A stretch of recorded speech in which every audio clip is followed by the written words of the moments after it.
Vinaka and welcome to Talk Business, and a big hello as well to our viewers across the region receiving us through Sky Pacific. Now, on the show tonight, it doesn't get any sweeter than this. Talk Business travels to the Rahanga farm, a renowned beekeeping business in the terrains of Dreketi-lailai here in Labasa. Join us as we show you how northerners have ventured out into bee farming and just how these hardworking bees are producing some of the best honey in the country. That's all coming up in the next half hour.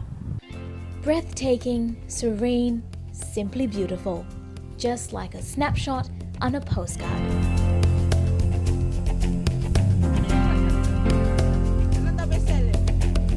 This is what Sevaloni Ndambalevu wakes up to every morning. Having spent 30 years in the agriculture ministry, the career civil servant has retired to run his own farm here in the outback of Labasa. From vegetables to livestock farming, all against the backdrop of the deep terrains here in Dreketi-lailai.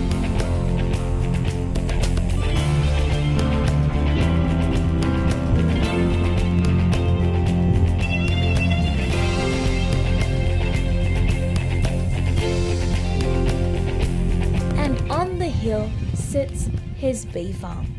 Ndambalevu, who no doubt is an expert when it comes to all things agriculture, decided to venture into beekeeping because he knew too well the potential in honey production.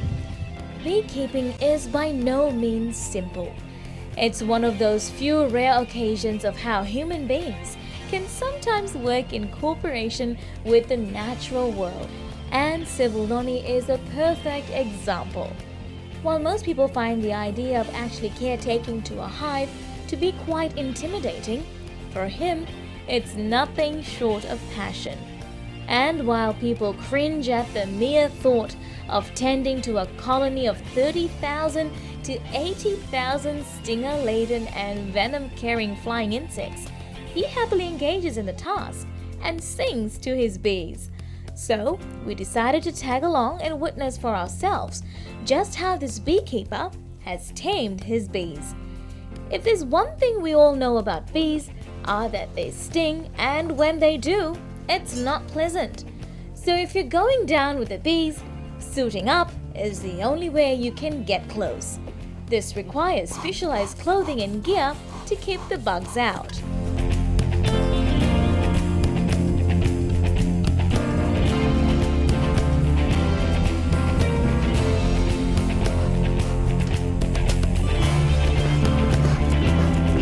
This here is called a smoker.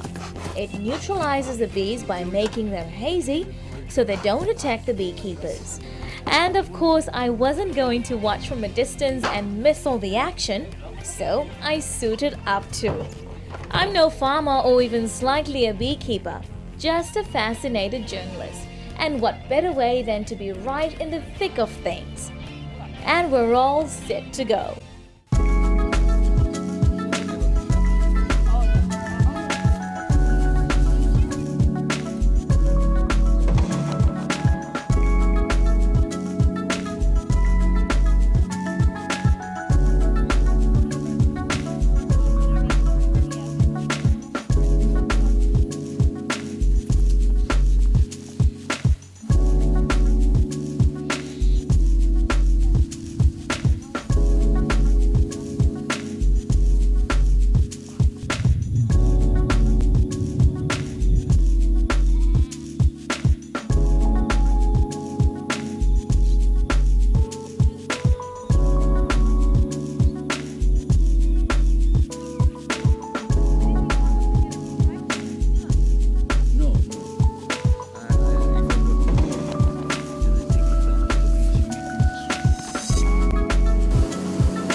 And so it begins.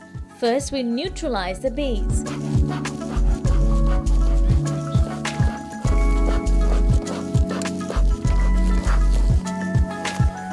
This has to be carried out near all boxes to ensure the bees are not in a frenzy mode.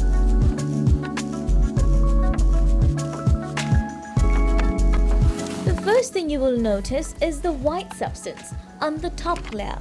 This is sugar. Bees and sugar, you wonder? Well, when the weather turns rainy and the bees can't get the nectar, the sugar serves as food. Such thoughtful beekeepers, eh? Now the next layer is where their action is. There are 10 frames, as you can see, within each box. As he reaches out to pull the first frame, I get goosebumps. After all, even with all the protective gear, these are bees that sting.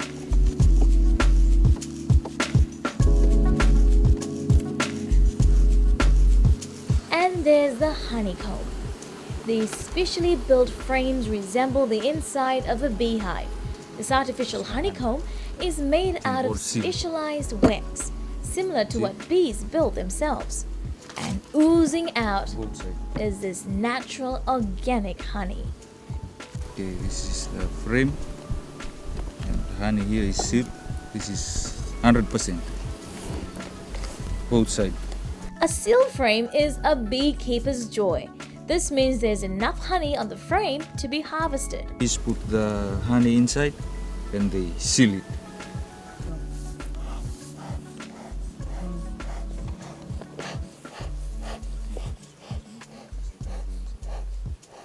Kemueli carefully inspects each box to see just how filled the frames are with honey. And most frames are swarming with bees.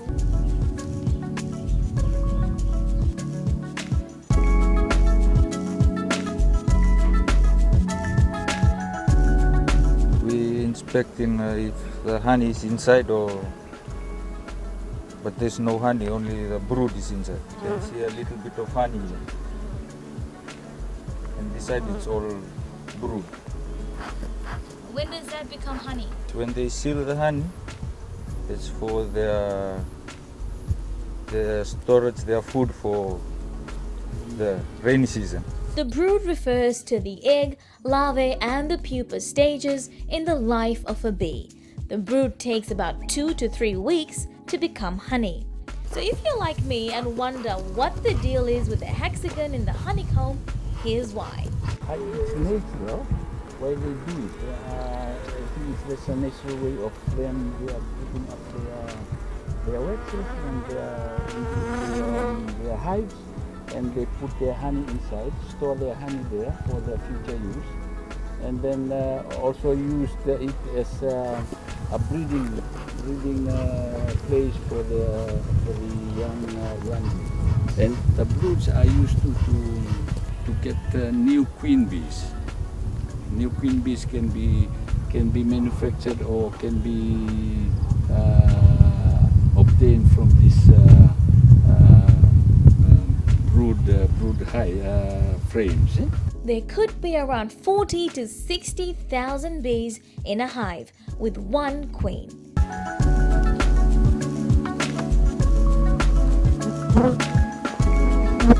By now the bees are in a frenzy. They're all over the place.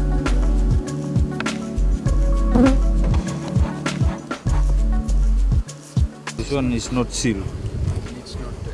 It's not heavy. So we're gonna leave it next harvest. Cameraman Shilendra tried his hand at harvesting honey. He comes from a farming background, so he does know a thing or two about bees.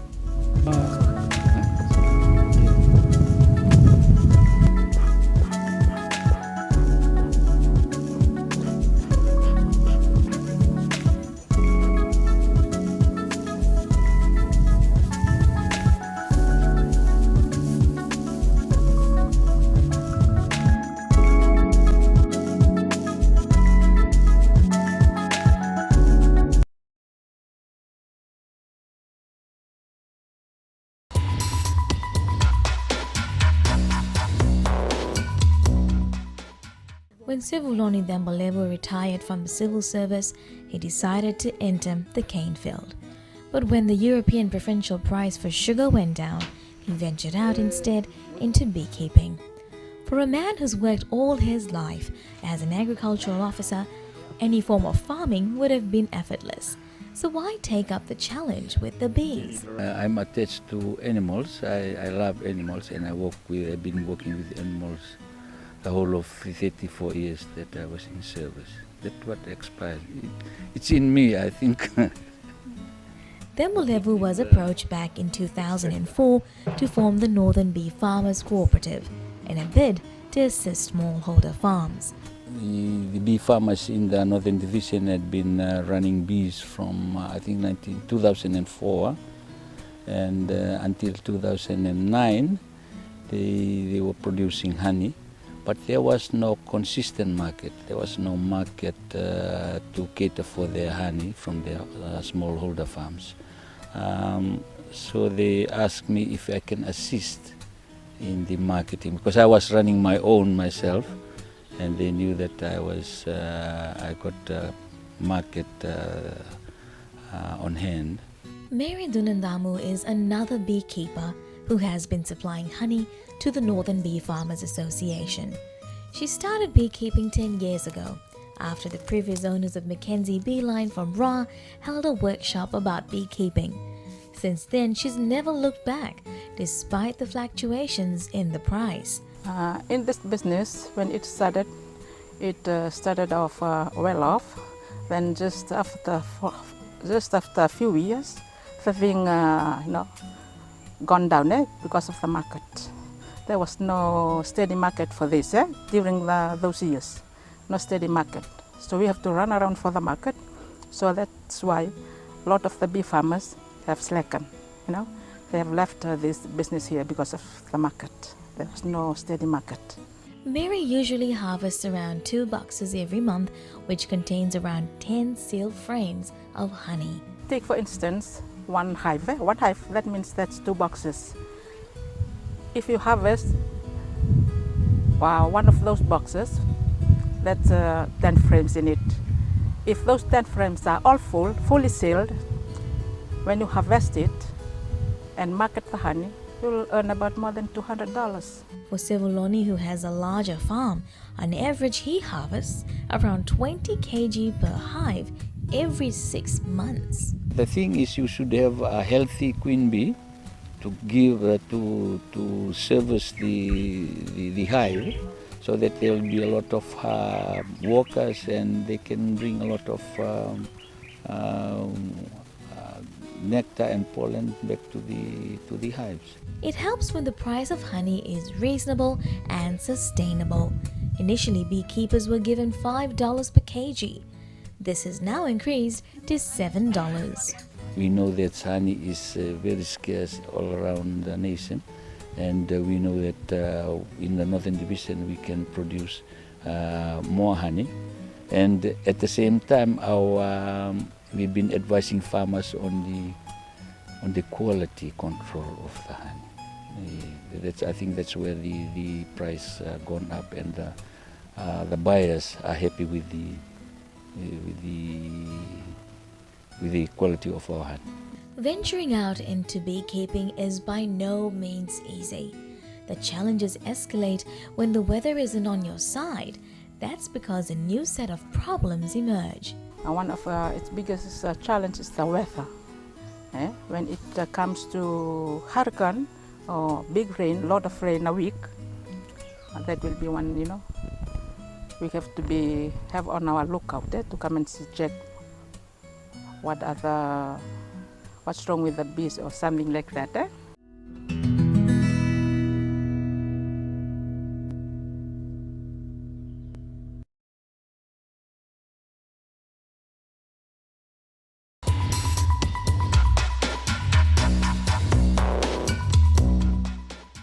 Now to the exciting stuff. This is the mosquito net we use for straining from the extractor.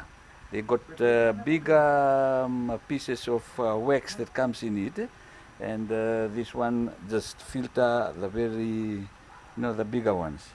This is just ordinary mosquito net. This is another bin that we store the honey with. And we got a second strainer there. We use sari material to do the second straining. We have the first straining is from the mosquito net material from the extractor, and it comes down here, and we strain the very small bits of wax that's left over from there into through the sari, and it goes to the bin. That the bin holds the honey for 1 or 2 nights before we do any filling into the container. This is some of the honey that was brought in from the extractor. You see these small bits in here are the bits of waxes from the extractor. That's the leftover from the mosquito straining. And within this one here, they won't go through, and it's going to be a very clean honey that's in the bin. Which is why the machine is crucial to ensure honey is in its purest form. If we can get a machine in the center, then we can go through it in the center. The moisturizing machine that takes off the moisture in the honey.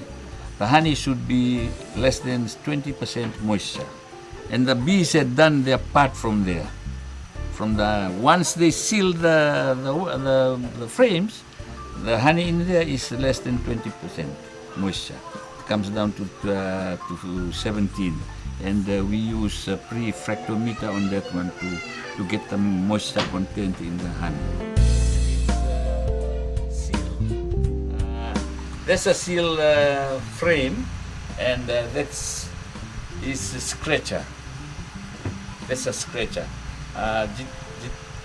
Rites is going to open up the eye of the frames so that the honey can come out when you extract it. This is the initial process. Honey on the top layer of the wax frame is first removed. The rest will be done by the extractor.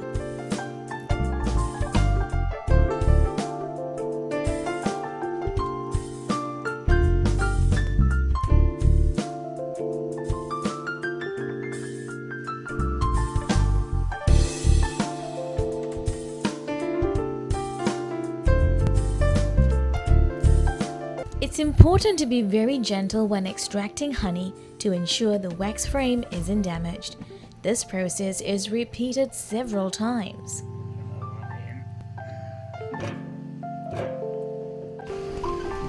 You can see that the honey had been extracted out from the frame and gone into the side of the bin. It's a stainless steel bin, and then it flows down onto the floor of the bin.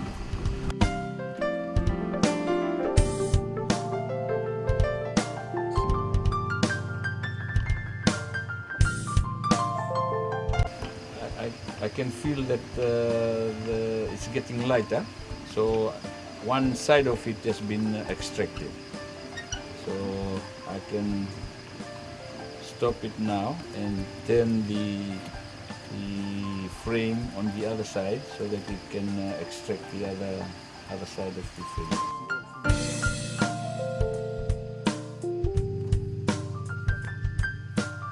This is the extracted frame. Both sides had been extracted with honey, and there's nothing in there. You can just see the wax in there, and it's all empty in the hexagon where the honey was. Sevuloni continues this process until all frames have been extracted. Now there's the honey right at the bottom of the extractor, pure and organic. The first phase of sieving the honey gets underway. This is to get rid of the small pieces of the honeycomb. The honey outlet is done in such a way that it's only for honey, because the texture of the honey is different from water or any other liquid, and we've got a special outlet for it that does the outlet of the honey into the bucket. Then the honey is sieved once more to refine its purity against the sari material. Once that's complete, the bottling process begins. You will see that it doesn't overflow, because you can get the honey overflowing from your bottle and you waste your honey spilling on the outside the bottle.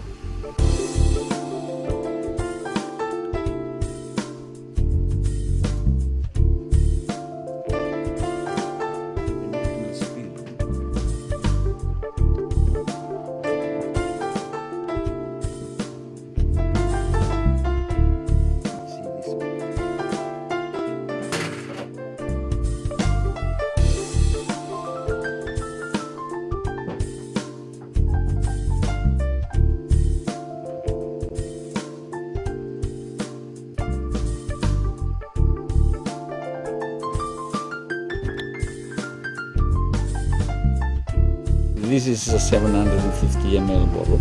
Now to the packaging.